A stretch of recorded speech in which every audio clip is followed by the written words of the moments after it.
Have you ever just stopped and wondered how your phone seems to know exactly what song you want to hear next, or the show you're absolutely going to binge watch this weekend?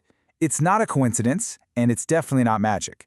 Today, we're diving into the powerful algorithms that pretty much curate our digital lives, recommender systems. I mean, you know the feeling, right? You finish a series on Netflix, and boom, the perfect next one is suggested. You listen to one new band on Spotify, and suddenly you have a whole playlist of artists that are right up your alley. It's kinda uncanny, almost like it knows you. Okay, so they can't actually read your mind, but what they do have is this incredibly smart technology called a recommender system, and that's exactly what we're going to break down in this explainer. So why do we even need these things in the first place? Well, the core problem is this.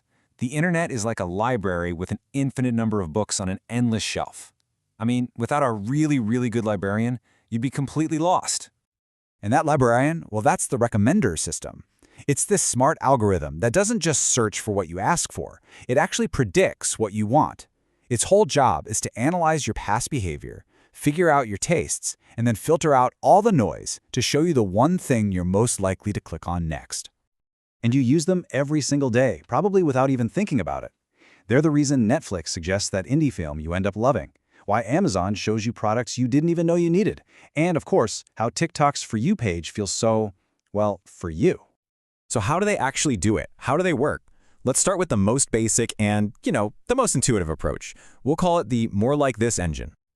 The logic here is pretty straightforward. The system looks at the DNA of something you liked. Let's say the genre, the director, the main actor in a movie.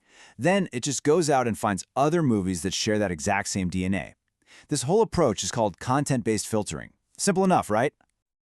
Now, the big plus here is that it's super personalized to your specific tastes. But, and this is a big but, there's a huge downside. If you only watch sci-fi, it will only ever show you more sci-fi. It can't make that leap and suggest, say, a fantasy series you might also love. You get trapped in a recommendation bubble. So, to solve that bubble problem, engineers came up with a much cleverer solution. This one doesn't just look at what you like, it looks at who you're like. Yeah, the key question became, how do we break people out of that bubble? How do we help users stumble upon things they wouldn't have found on their own, but will probably end up loving? How do you get that happy accident? And the answer was to look at what other people are doing. This brilliant idea is called collaborative filtering, and it's all based on a really simple human idea. People with similar tastes tend to like similar things. And this is where the real magic starts to happen. So while content-based filtering is very literal, more sci-fi for you, collaborative filtering makes this amazing intuitive leap. It finds your taste twins online, people who love the same sci-fi shows you do. And then it recommends things they loved, even if it's from a totally different genre. And that is how you discover your next favorite fantasy series. It's a total game changer. So we have one system that knows your tastes really well, and another that taps into the wisdom of the crowd. So of course, modern systems asked a very simple question. Why not just use both? And that brings us to what's pretty much the standard today, hybrid systems. Why choose one when you can combine them? These systems mix the deep personal knowledge of content-based filtering with the awesome discovery power of collaborative filtering. The result is recommendations that are way more nuanced and way more powerful. And the thing is, these hybrid models just deliver on all fronts. They're way more accurate, they break you out of that bubble with a ton of diverse suggestions, and crucially, they can handle the massive scale of platforms like Netflix or Spotify, which have millions of users and millions of items to sort through.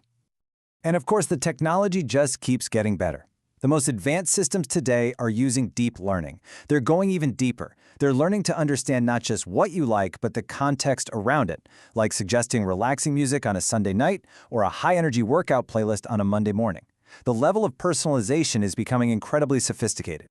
So this isn't just cool tech for the sake of cool tech, it's a huge part of modern business strategy. But why are companies like Amazon and Netflix literally investing billions of dollars to get these recommendations just right? Well, the answer is pretty simple. It just works. For some platforms, good recommendations can be responsible for over half of all user engagement. Think about that for a second. They aren't just helping you find stuff. They're fundamentally designed to keep you on the platform, watching that next video, or adding one more thing to your cart. And this technology is popping up everywhere. In e-commerce, it's the engine that drives upselling and cross-selling. For streaming and social media, it's the absolute core of personalizing your feed. But it's also expanding into really surprising places, like finance, where it suggests investment opportunities. But look, building these systems is not easy, not by a long shot. It's a field filled with these incredibly complex and fascinating challenges that engineers are constantly trying to solve. One of the biggest hurdles is something called the cold start problem. Just think about it. How do you recommend something to a brand new user you know absolutely nothing about? Or how does a brand new movie get discovered when nobody has rated it?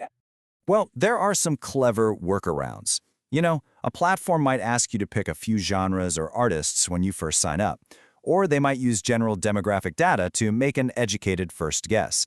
Sometimes they'll just show you what's generally popular until you start building up your own history.